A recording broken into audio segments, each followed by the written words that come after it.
फिरोज अंसारी,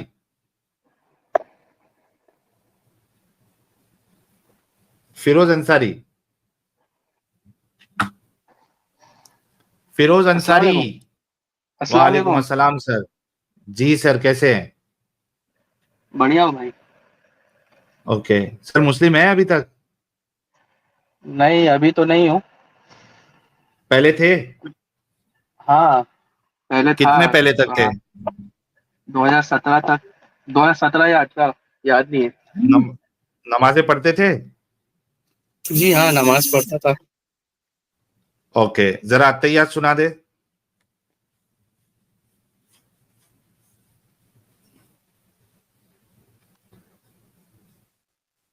अत्तहियात सुना दो भाई। आवाज इनकी आ रही है क्या किसी को? नहीं आ रही। अच्छा, कॉल आ गया था शायद। हाँ, जी, कॉल आ गया। वापिस सुनाइए फिर साहब। अत्तहियात सुना दीजिए। अत्तहियातु लिल्लाहि नबी व रहमतुल्लाहि व बरकातहू व सलाम अलैना अला इबादिल्लाहि सालिहीन अशहदु अल्ला इलाहा इल्लल्लाह व अशहदु अन्ना मुहम्मदन अब्दुहु व रसूलुहु। ओके जी भाई, क्या हो गया था ऐसा जो आपने 2017-18 में इस्लाम फिर छोड़ कॉल आ दिया? गया। सर, या तो बात कर ले पहले अब्बू से, बाद में जुड़ जाए। इनको बाद में ले लीजिए साहब। हाँ वही, ये बात कर ले फिर जुड़ जाए। अरीशा जी, क्या हाल चाल?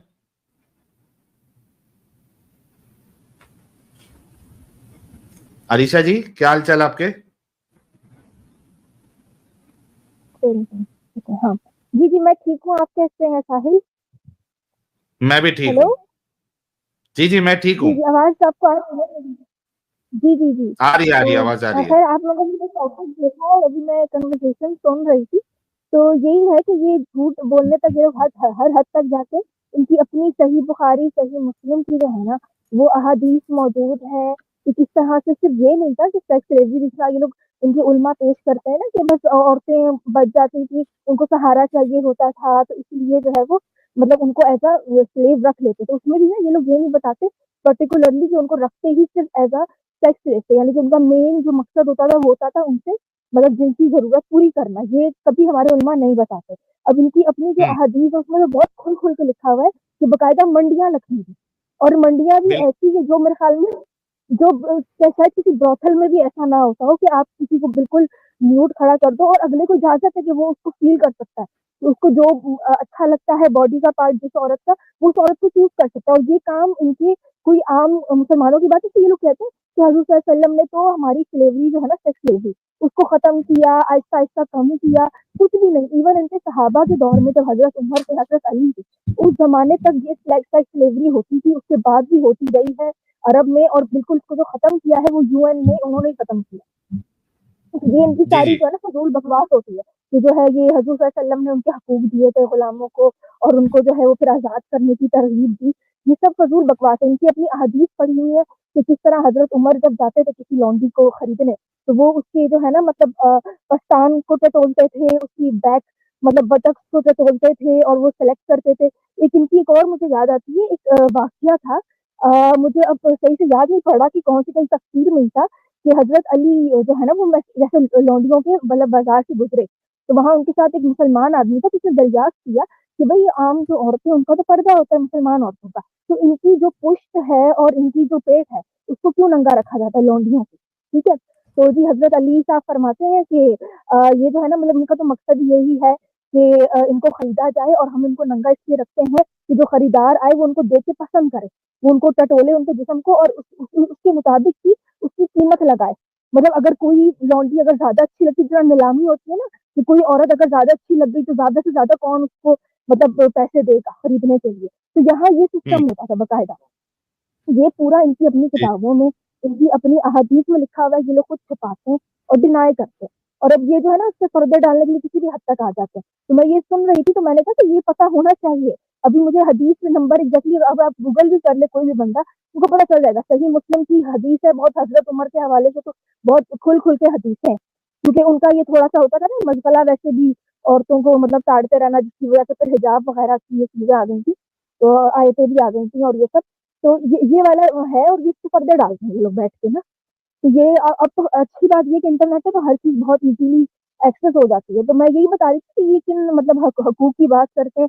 चाहे अगर इतना ही था, उनको आजकल के जमाने में भी जंगें छिड़ती हैं, ठीक है, तो आजकल के जमाने में तो कोई लौंडिया नहीं बना रहा, ठीक है। अब अगर इसराइल पर से फलस्तीन के जो वहां पे चल रहा है, जंग चल रही है, तो किसी ने फलस्तीनी औरतों को नहीं बनाया लौंडिया, ठीक है। वो चाहे वो बनाने लग जाए तो फिर इनकी चीखें निकल जाएंगी कि ऐसा क्यों हो रहा है यहाँ पे। तो बल्कि ये होता है कि जो लोग बच जाते हैं उनको इनके जो वेस्टर्न ममालिक है, ये लोग इनको रिफ्यूजी देते हैं, ठीक है, इनको रिफ्यूजी का स्टेटस देते हैं, खाना पीना देते हैं। आप वो भी तो कर सकते थे ना, आपके अगर इतने ही रसूलुल्लाह, आपके सहाबा इतने ही अच्छे थे, इतनी औरतों के हकूक के खिलाफ इतनी उनको औरतों की हकूक की परवाह थी, तो कुछ और करते उनको, मतलब उनको कोई और उनको सिखा देते, कोई स्किल सिखा देते कि वो अपना पेट खुद पाल लेती। जरूरत क्या थी ये लौंडिया बनाने की, मुझे समझ में नहीं आता।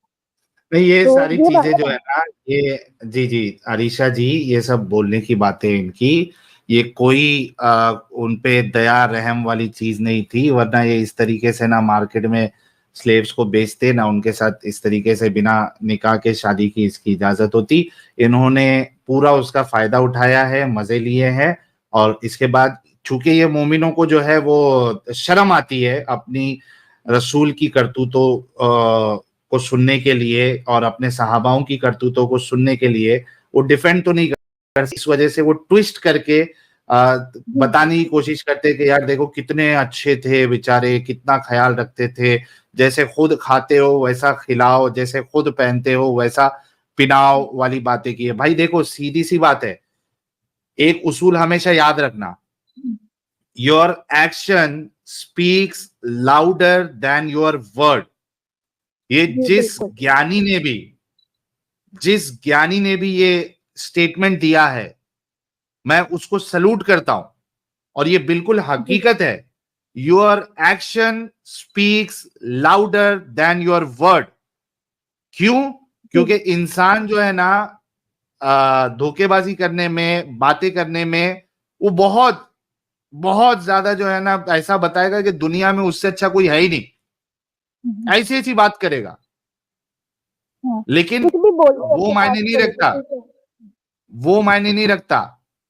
आपके एक्शन, जो आप स्टेटमेंट दे रहे हो, आपके एक्शन उसको जो है सपोर्ट करते या नहीं करते, दैट इज मोर इंपॉर्टेंट।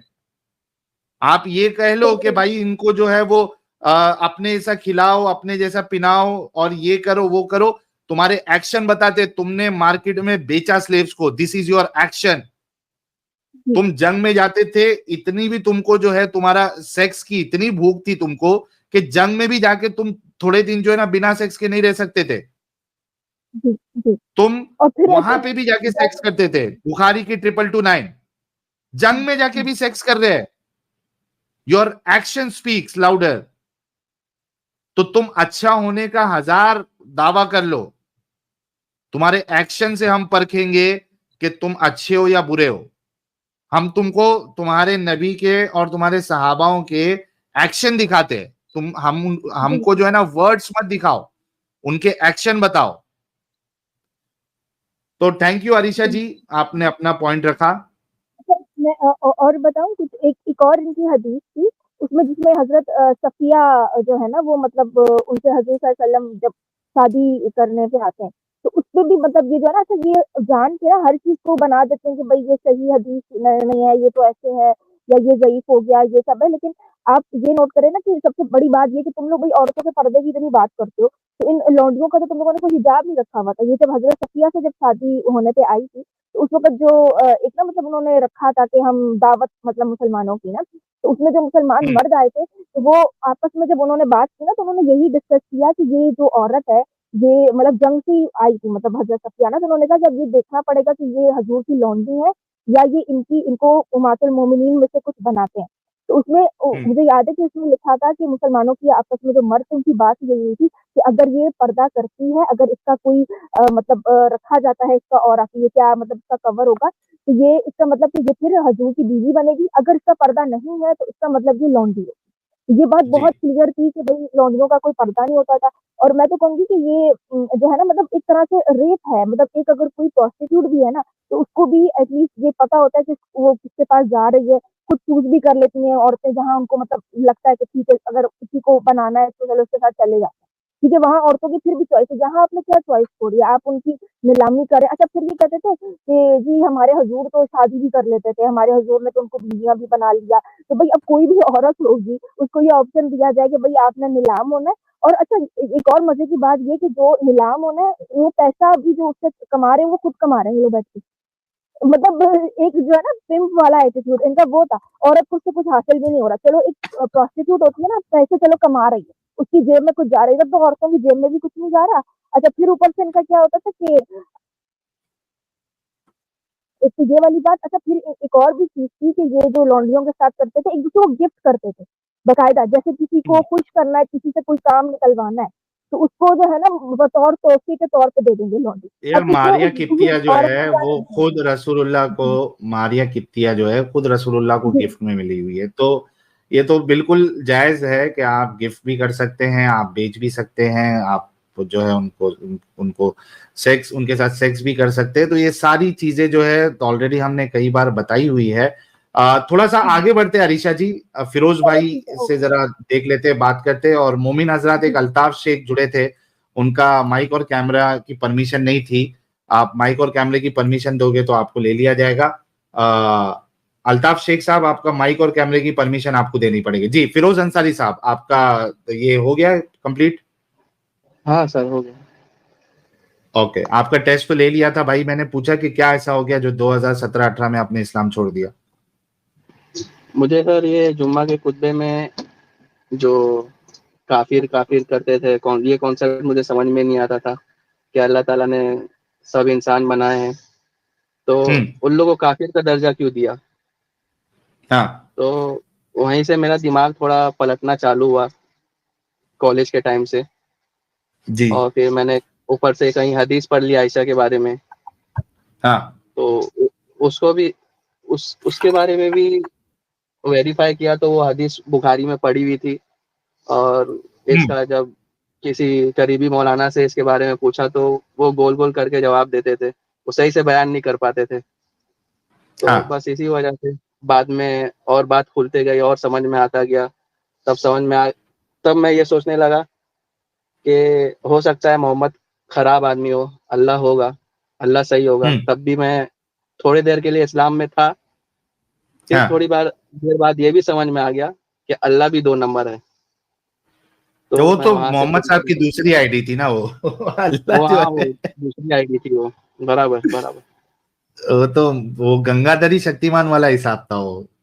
तो बड़े जल्दी आप समझ गए यार, कॉलेज के दिनों में ही अगर आप इस कल्ट की हकीकत को समझ लिए तो वाकई में आप लकी है, समझिए अपने आप को लकी समझिए डाउट आप।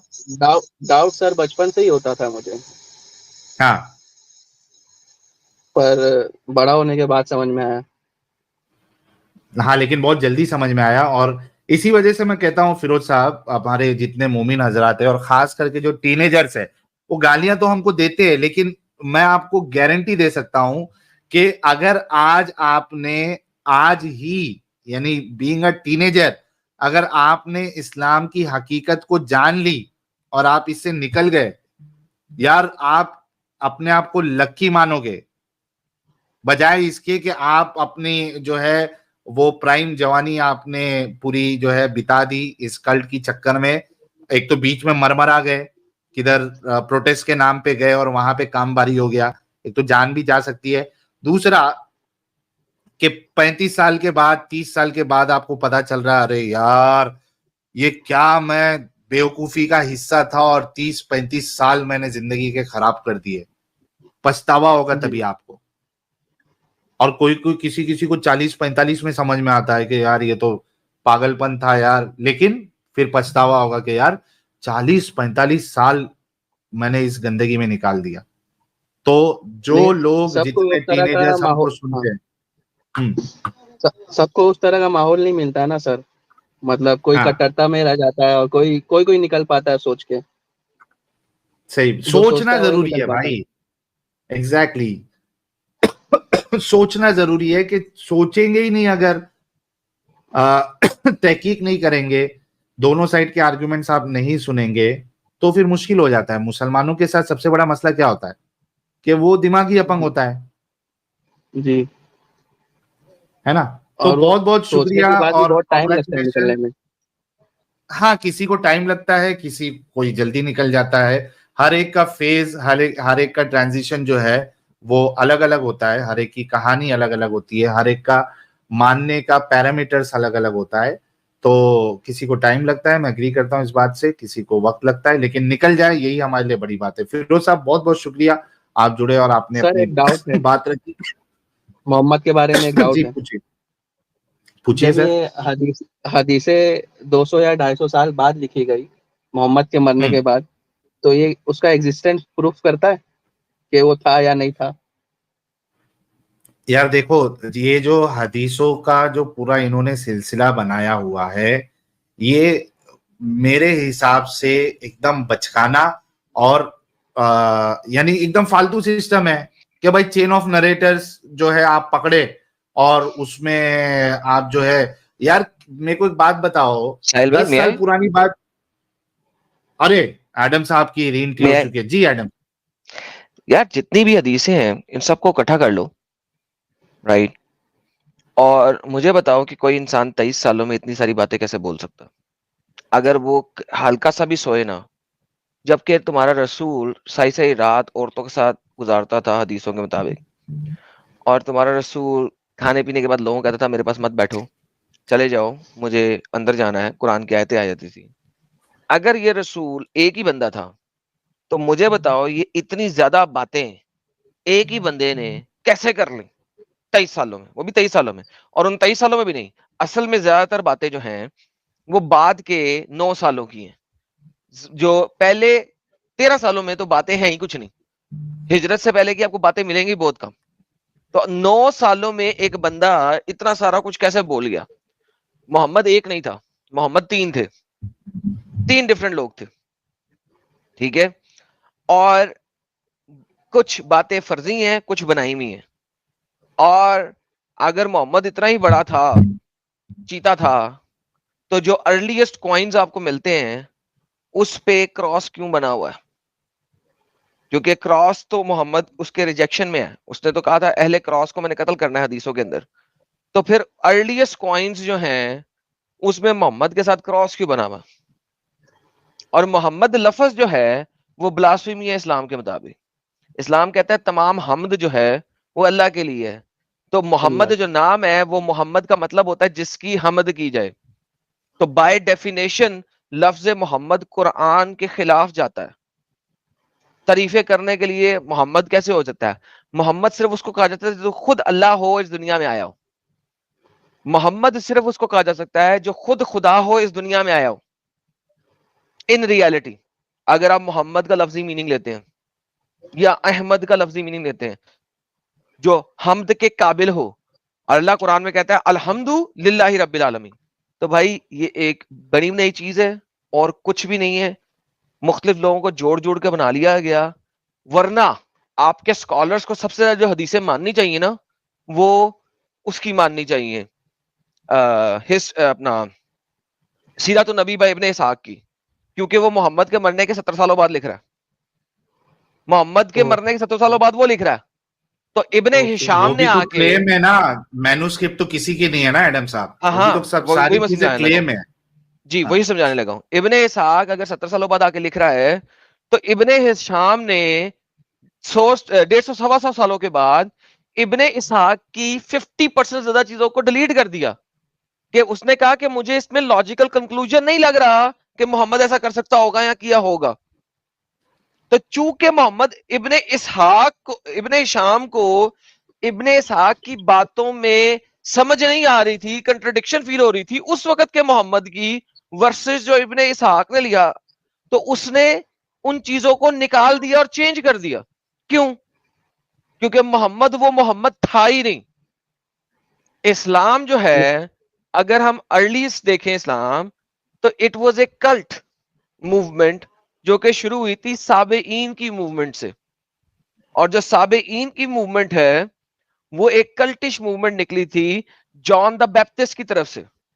सो अगर आप हिस्ट्री में पढ़ते हैं तो साबेईन जॉन द बैप्टिस्ट से कल्टिश मूवमेंट निकली, और मोहम्मद की जो मूवमेंट है इस्लाम की, वो साबेईन की मूवमेंट से कल्टिश मूवमेंट निकली, और फिर बाद में इसको बनाया गया हुआ है।